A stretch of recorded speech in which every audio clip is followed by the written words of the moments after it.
And so, George, when we're talking about the economics of data, what kind of question do you want to ask Rick about that?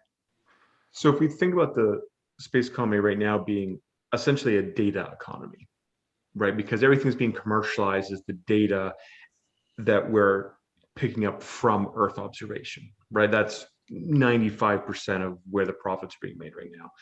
And you're talking about this bottleneck that's occurring where we can't get all of that data back down to get processed. How much data are we losing in percentage terms? And maybe by knowing that, we can extrapolate out how many billions of dollars we're losing worth of data. All right. So right now, our architecture is set around what we can accomplish. So if you have a camera, if you have an Earth observation satellite, it will take no more pictures than what it can send down because it has the ability to store, let's say, a half dozen pictures. Let's say, well, not a half dozen, but it has the ability to store as many pictures as it can send down in one transmit window. And transmit windows are as you pass over a ground station that you have a contract with, you can transmit down during that window. If you have 20 ground stations under contract, then you have 20 transmit windows. But there's relatively few over the oceans for obvious reasons. There's a few islands that provide them, but not as many as you would like. Also, you have issues where the weather might prevent you from getting transmit during the window that you have allocated.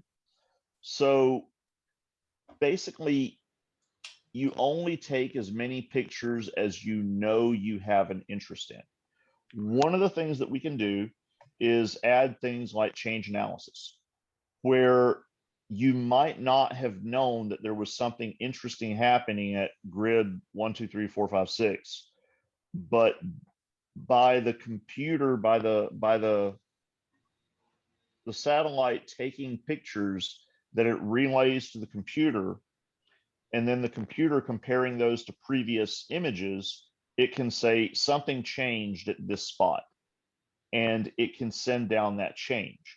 And that's a story where you find out things that you didn't know were interesting to you. An example of that would be certain prison-looking structures in the desert in China that we did not know existed until Planet, the CEO of Planet, decided to fly Google Earth on his own and then ordered his own satellites to capture those images in retrospect. And that's also the same way we found out about the 100 nuclear missile silos a few weeks ago. Now, if you happen to be the CEO of a major Earth observation satellite company, that's a perfectly fine way to go about business. But with this capability, we would have found out about those, or whoever had that feed would have found out about those basically when they started road building, because that would have counted as a change from the previous status, and that would have been flagged by the satellites. And when I hear you talk about change from previous status, I mean, to me, this sounds like we could use more space data and put it through, machine learning. We can say a little I, but machine learning algorithms to identify. I mean, that's pattern recognition. Am I wrong? Yeah, it's so if you take a picture of my house, you will find that not much changes from day to day.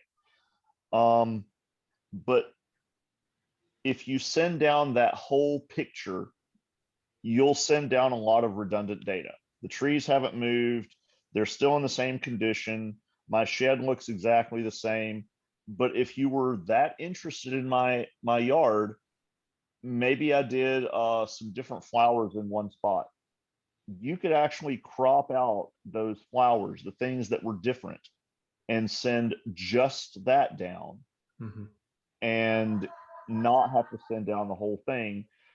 By that, you get to send like a tenth of the whole image, and you would have that extra bandwidth that you could use for other images.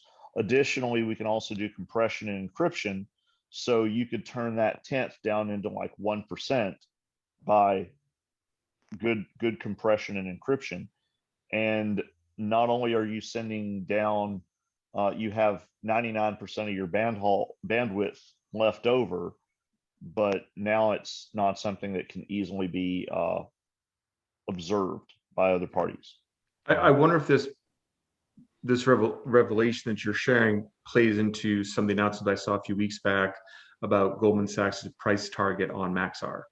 So Maxar obviously has 3 revenue sources. If you look at their 10Ks, or you're a geek like me and you read stuff like that.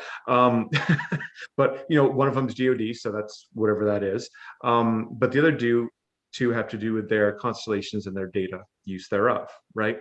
So if you think about their data use, if you're talking about their ability to enhance and increase the amount of data that they could use, you could definitely see why Goldman Sachs is so bullish on them, because maybe they see this opportunity where we're going to see more compute space to augment existing capabilities. Is that how this could work? Could I send up one, and I'm going to maybe use the wrong term here, again, it's not my field, correct me here, but I'm going to send up one compute satellite, right? One edge compute satellite, and then that can then be a hub for some of the older satellites, or that can. Okay, it could. Okay. Yeah, we're definitely looking at models where we provide an intelligent node in a swarm or in a formation of satellites. And so you're talking about fintech. One of the interesting things that we can do is they are interested in is counting cars in parking lots. And the way you do that is you take a picture, you send that down, and then a computer here on Earth counts the cars in parking lots, because nobody wants to sit there and do that. What if you did the counting in space instead, and you generated a spreadsheet instead of the actual parking lot? You could have make, model, year, everything that you can ascertain from a vehicle by image. You could have all that information and still have like 1/1000th of the data density that the actual image would have, which means for the same bandwidth, you could send down 1,000 parking lots as opposed to just one. And that lets you get big picture scenes on day-to-day economic swings. You can see, you can track stuff from mine to production to store shelves just about by using those capabilities. I've also heard, I mean, this is a friend who told me this, nothing at all related to the fact that I'm a former recovering banker and trader who maybe likes to gamble, but I've heard that it also has correlation to the amount of cars in training facility parking lots during the preseason for football. Now, I've heard that, but that data could also be a possible use case for this. So there's tons of places where, so what this can really do is it can increase the revisit rate. So we have pictures of parking lots at my Walmart nearby. The question is, how often are they getting those pictures? Are they getting them once a month, 5 times a year, or whatever? This could turn it into multiple visits per day. So that really lets you build not just the spreadsheet, but having a series of those over time, so that you could really track not just year over year, month over month, but hour by hour trends. Rick, I'm going to interrupt you right quick. We're going to take a quick commercial break so we can pay for George's potbellies.